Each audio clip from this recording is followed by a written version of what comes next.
오늘 예수님의 메시지가 상당히 충격적입니다. 보면 43절에 보면 내 손이 범죄하면 찍어버리라고 그러고, 45절에도 보면 내 발이 범죄하면 또 발을 찍어버리라고 그러고, 47절에 보면 내 눈이 범죄하면 눈을 빼버리라. 이게 충격적인 얘기를 하고 있죠.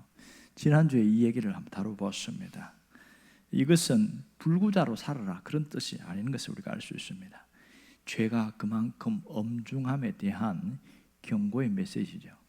그런데 예수님이 손, 발, 눈 이야기하면서 뒤에 이어진 얘기가 뭐냐면 지옥에 대한 이야기를 하는 거예요. 다 같이 지옥에 대해 이야기합니다. 다시 한번 보십시오. 성경 보시면 43절에 보면 손을 이야기하면서 뭐라고 하냐면 장애인으로 영생에 들어가는 것이 두 손을 가지고 지옥 꺼지지 않는 불에 들어가는 것보다 낫다, 이 얘기하고 있습니다.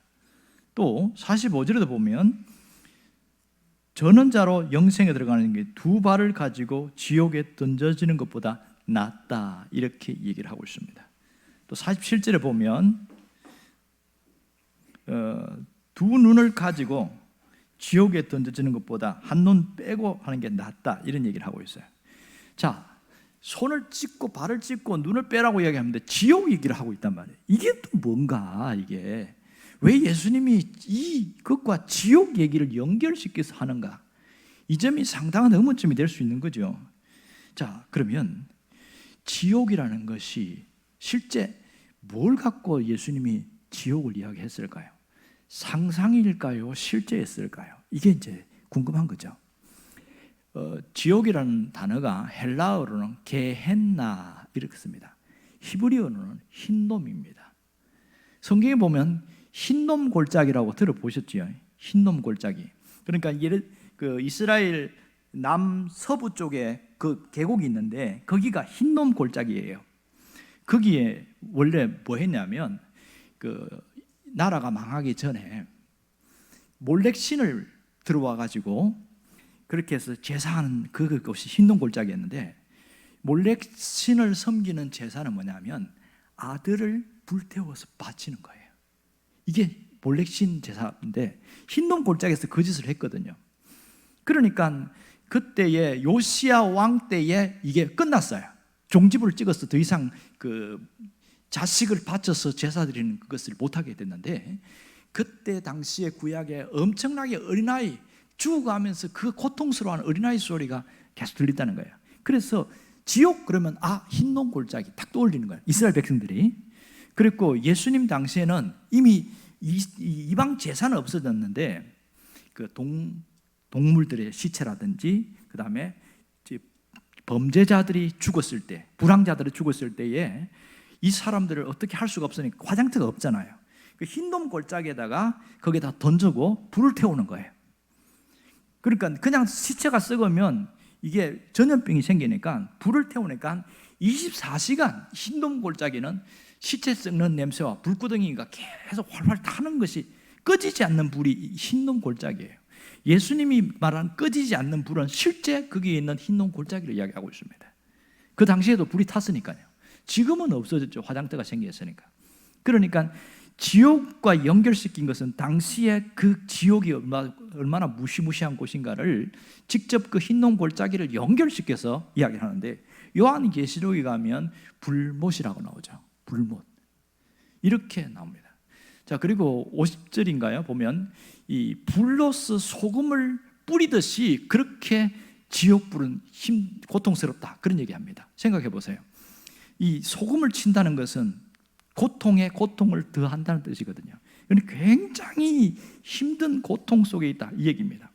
결국은 예수님이 범죄하는 것과 지옥이라는 것을 연결시키는 이유가 뭘까요?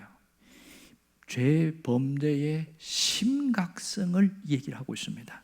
그만큼 죄라는 것은 무서운 것이고, 이 죄라는 것은 우리의 마음을 황폐하게 하고 하나님과의 관계를 깨뜨려 버린다. 이게 죄라는 것을 주님이 이야기를 하는 거죠. 앞전에 얘기했지만은 눈을 빼고 손을 자르고 그다음에 다리를 자르고, 이건 수사학적 표현이라고 그랬죠. 과장법. 그럼 그 당시에 사람들은 뭐냐면 죄가 드러오는 통로가 손과 발과 눈이라고, 이 감각기관을 통해서 죄가 들어온다고 그렇게 알고 있어요.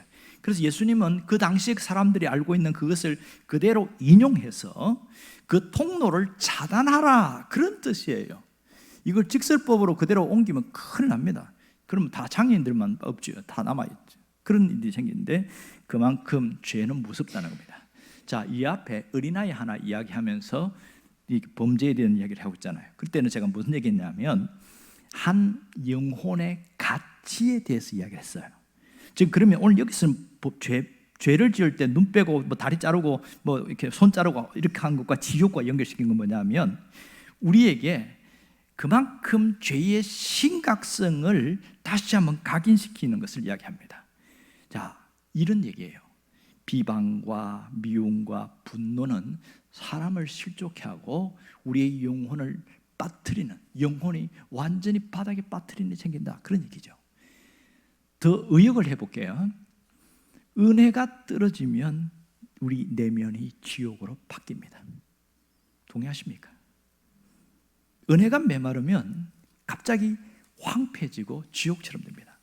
이렇게 주님이 지옥을 이야기한 것은 강조범이면서 반어법이라는 걸 합니다. 무슨 말이냐면 지옥을 피하고 영생에 들어가라, 이게 주님의 강조예요.